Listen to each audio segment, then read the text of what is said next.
अस्सलाम वालेकुम future humans.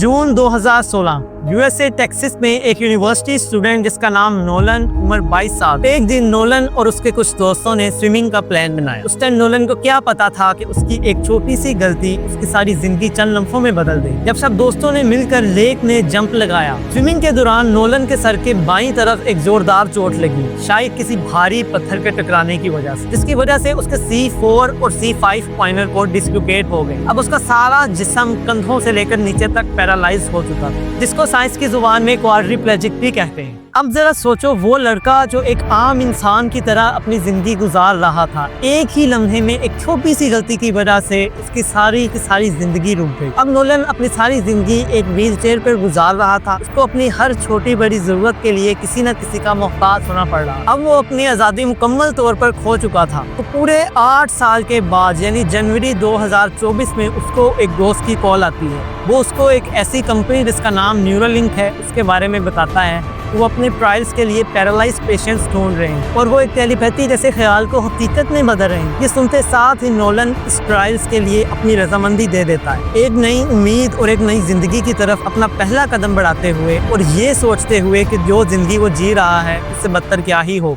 अब न्यूरोलिंक की हिस्ट्री की बात करें तो साल 2017 यानी कि नोलन के एक्सीडेंट के सिर्फ 1 साल पहले एलोन मस्क ने इस प्रोजेक्ट को दुनिया के सामने इंट्रोड्यूस करवाया। उस वक्त इस प्रोजेक्ट का मतलब ना सिर्फ एक ऐसी एडवांस ब्रेन चिप बनाना था जो कि इंसान के न्यूरोलॉजिकल डिजीजेस को सोल्व कर सके, बल्कि इंसान की कॉग्निटिव एबिलिटीज यानी कि सीखने की सलाहियत को भी तेज करना था। रिसर्च अभी अपने इनिशियल स्टेजेस में थी और इसमें मैक्स होडेक जो न्यूरोलिंक के को-फाउंडर और फॉर्मर प्रेसिडेंट थे, इनके साथ काफ़ी साइंटिस्ट ने मिलकर काम शुरू किया।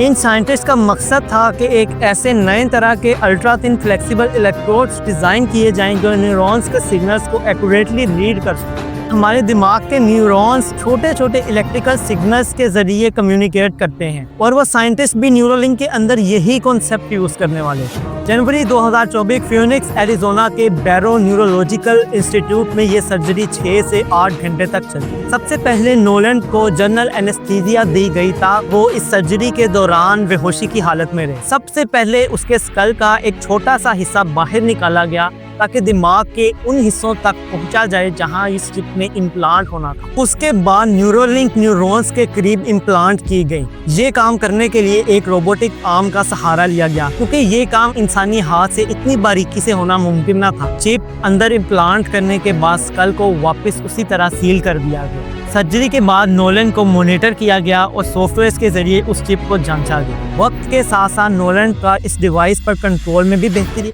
और नोलन बिना हाथ के इस्तेमाल के सिर्फ अपने ख्यालात के जरिए कंप्यूटर स्क्रीन का कर्सर मूव कर रहा था। और ना सिर्फ कंप्यूटर कर्सर बल्कि वो बहुत सारी कॉम्प्लेक्स गेम्स जैसे सिविलाइजेशन 6 और ओल्ड स्कूल रन एस्केप को खेल पा रहा था। लेकिन जैसे हर बड़ी टेक्नोलॉजी के साथ होता है, न्यूरोलिंक के हवाले से भी काफ़ी कॉन्स्पिरेसी थ्योरी सामने है। लेकिन एलोन मस्क न्यूरोलिंक को सिर्फ एक रेवोल्यूशनरी टेक्नोलॉजी के तौर पर देखता है।